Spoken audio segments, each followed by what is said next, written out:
On one side, a Liberty head is to be used, similar to that of the present coin, but made as beautiful and full of character as possible. It is desired of the director of the mint that the dollar shall be decisively American in spirit, and in some ways represent peace or limitation of armaments. It is to be called the peace dollar.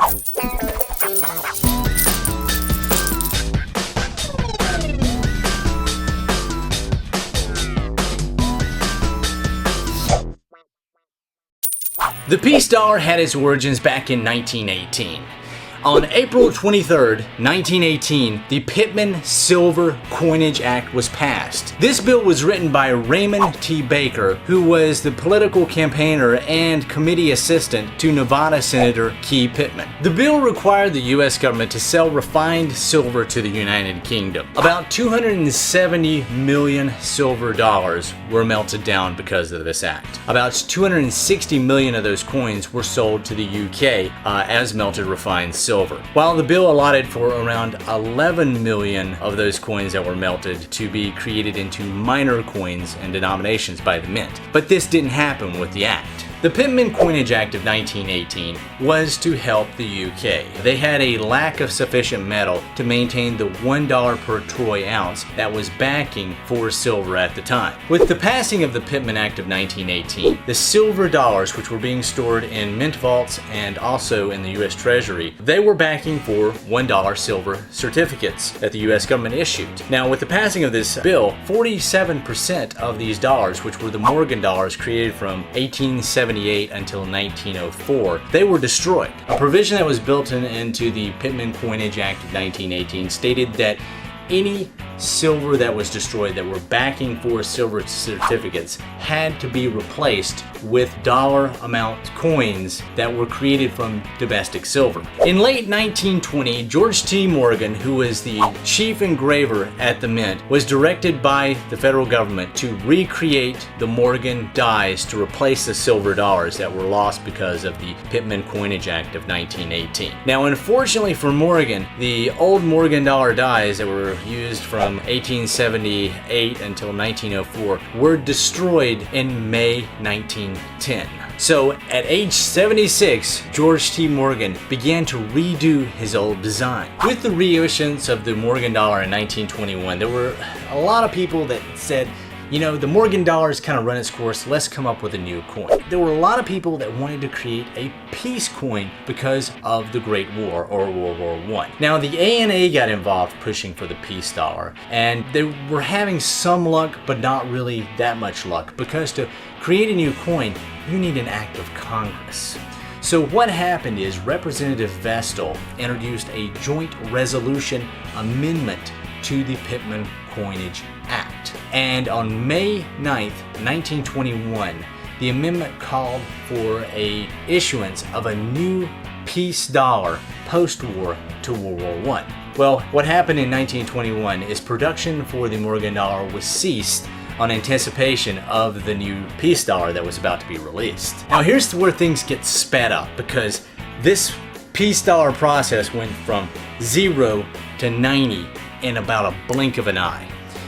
The Commission of Fine Arts, which were highly recognized by the U.S. Mint and also those in Washington, held a competition. It was a closed competition, not anyone could enter it, to create the new peace dollar. The obverse had to have a portrait of Liberty on it, while the reverse could be pretty much anything the artist's imagination wanted to create, as long as it was in the confines of American coinage. Each artist was paid $100 for their sketch, and there were 8 competitors in the closed competition. On December 13th at 10 a.m., the committee members assembled at James Earl Frazier's New York studio to review all the competition submissions. There were 8 competitors that submitted an obverse and 2 reverses. Also, George T. Morgan submitted an obverse and a reverse too. But George T. Morgan's submission was not considered for the competition because obviously he worked for the mint, so it wouldn't be a very fair competition if his was involved too. After the committee members debated for a while on who they wanted to win, they narrowed it down to one particular choice.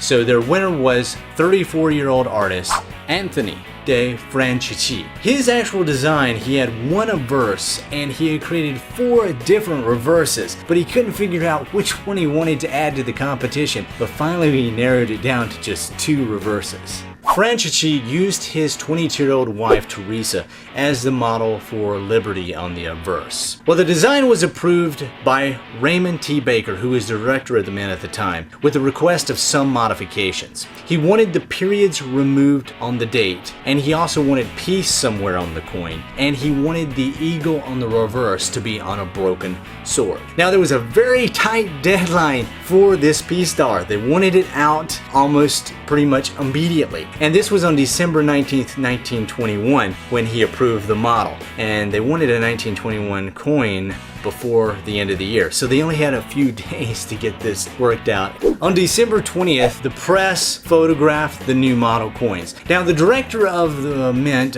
Baker, he was very careful not to allow the obverse and the reverse to be photographed, and he strictly prohibited any photographs to be taken of the obverse and the reverse of the coin. Rather than getting the photographs that the press wanted, they actually got descriptions of the coin's obverse and reverse. Well, the New York Herald wrote about the, quote, broken sword on the reverse. The people kind of went wild and saying that America was not a broken sword, we didn't have a broken sword, we were a strong nation, and letters started pouring in to the Treasury Department, to the U.S. Mint, to the White House, objecting to the broken sword being on the new peace dollar. All the higher-ups in Washington and within the Mint itself pretty much said, listen, this public outcry is causing us problems.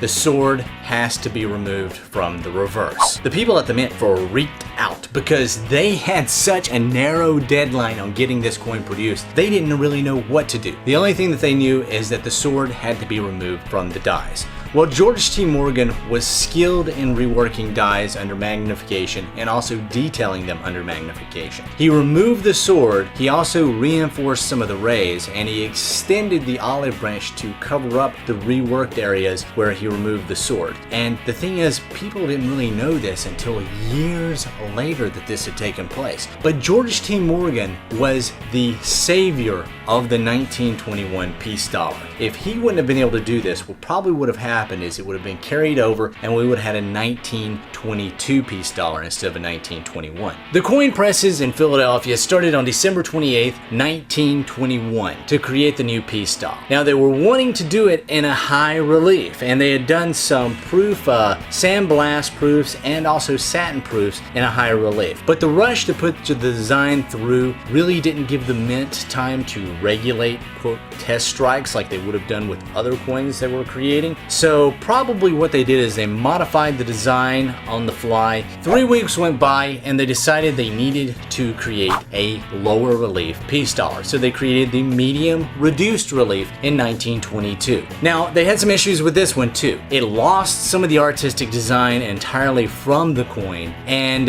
some of the massing in Liberty's hair was taken away. So especially some of the detail of that. And it was still too high for business strike production coins. After the failure of the medium reduced relief coin, and Anthony knew he needed to create a low relief coin that will meet what the Mint needs for production wise and also save some of the artistic value of his coin that he created. On February 6, 1922, he handed over the models for the low relief peace dollar. Now, all coins from February 6th up until 1935 are the low relief. So late 1922 to 1935 are all low relief peace dollars.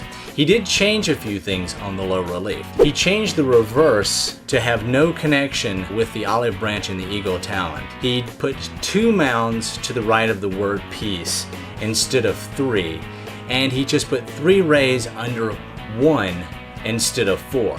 In his opinion, the low relief destroyed the artistic look of the coin that he was originally intending for the Mint to produce. And finally, the low relief makes the peace dollar have a really light strike, which initially looks like wear on the coin. Let's move on to some of the specifications of the peace dollar. The coin is 90% silver, 10% copper. It's 0.77344 ounces of pure silver. The edge is a reeded edge, and the coin weighs 26.71 grams. Now, the diameter of the coin is 38.1 millimeters, and it was minted at the Philadelphia Mint, the Denver Mint, and the San Francisco Mint. Now, the years that the coin was minted are kind of odd. It goes from 1921 until 1928, and they stop production for a few years there, and then they start production again from 1934 until 1935. The obverse of the piece dollar features the portrait head of Lady Liberty with a sun-ray lit tiara. Now, Liberty is portrayed as a very young woman on the piece dollar, and it's modeled after Antonio's wife. But what happened is the US Mint wanted to modify it a little bit more, so they gave a picture of Victory, which is a statue used in the Sherman Monument that St. Gaudens had done, and he used that to modify Liberty a little more, to give her more of a French look rather than the imagery he had created. Now, the word Liberty is across the top of the background, and the date is located on the bottom of the coin. The artist's initials are just below Liberty's neck, with the motto "In God We Trust" running across the lower section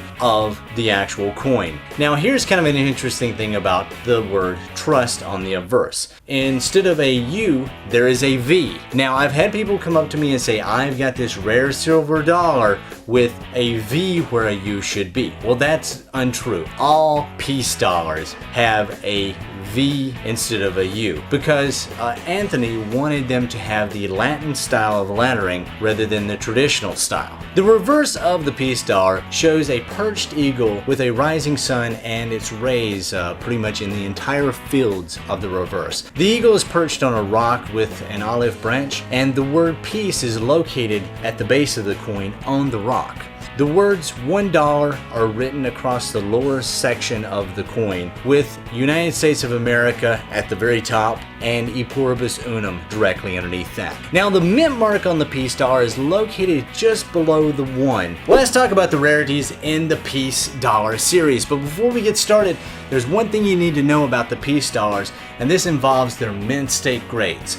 Anything above a mint state 65 in a piece dollar is going to cost you a pretty hefty premium, whether it's a common date or a rare date. A rare date's going to be even more, because most of the piece dollars were in bags. They got a lot of bag marks and everything, and they range anywhere from a 61 to a 64. There are a lot of those out there, but anything above the 65, pretty high premium, because there aren't that many of them. Well, let's talk about the rarities now. Now, the first rarity we're going to discuss is the high relief piece dollar. It was made in 1921, late 1921, up until the very beginning of 1922. So we have high relief 1921 and 22 coins out there, because the low relief model and hub and everything were brought in around February to replace the high relief. You should definitely get a high relief 1921 or 22 for your collection, because they are pretty affordable.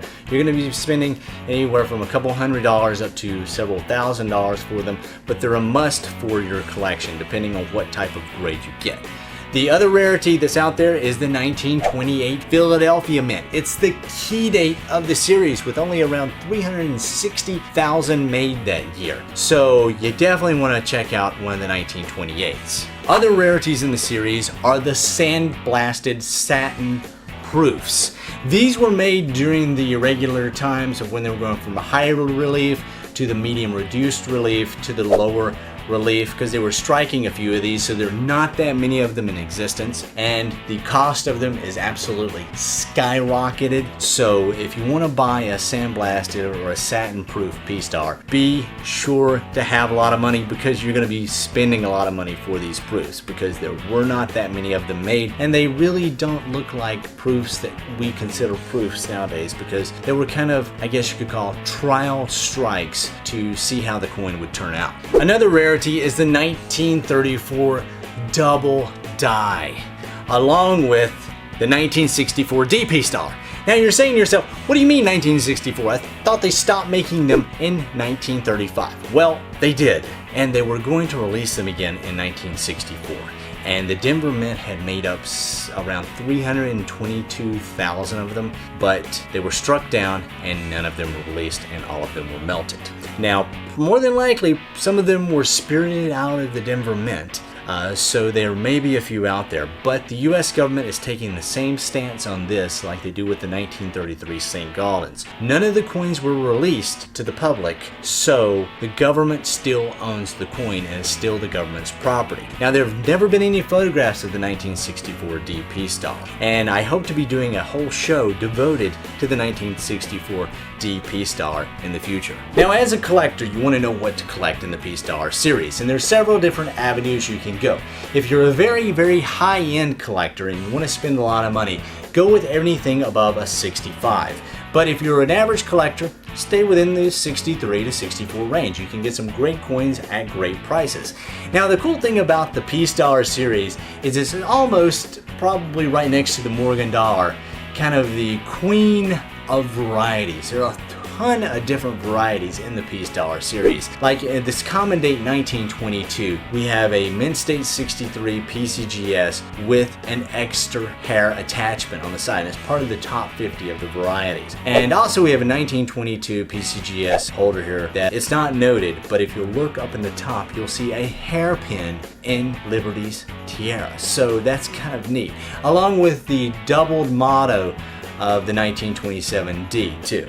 Another coin you want to look into too, just because it's the key date and you'll want it for your collection or you'll want it for your investment, is the 1928 Philadelphia Mint. There's also the 1924 San Francisco Mint in a pretty high grade, the 1934 Denver, and the 1922 San Francisco Mint in high grade. Those are ones you want to look at too for just the potential of keeping them for a collector and also an investor. Now, if you're just investing and you just want the silver content, you can buy the silver peace dollars in extra fine or fine condition and just get them in tubes of 20. In this episode of Spare Change, we've talked about the peace dollar. We've talked about the history, the series, what to collect, everything that you need to know.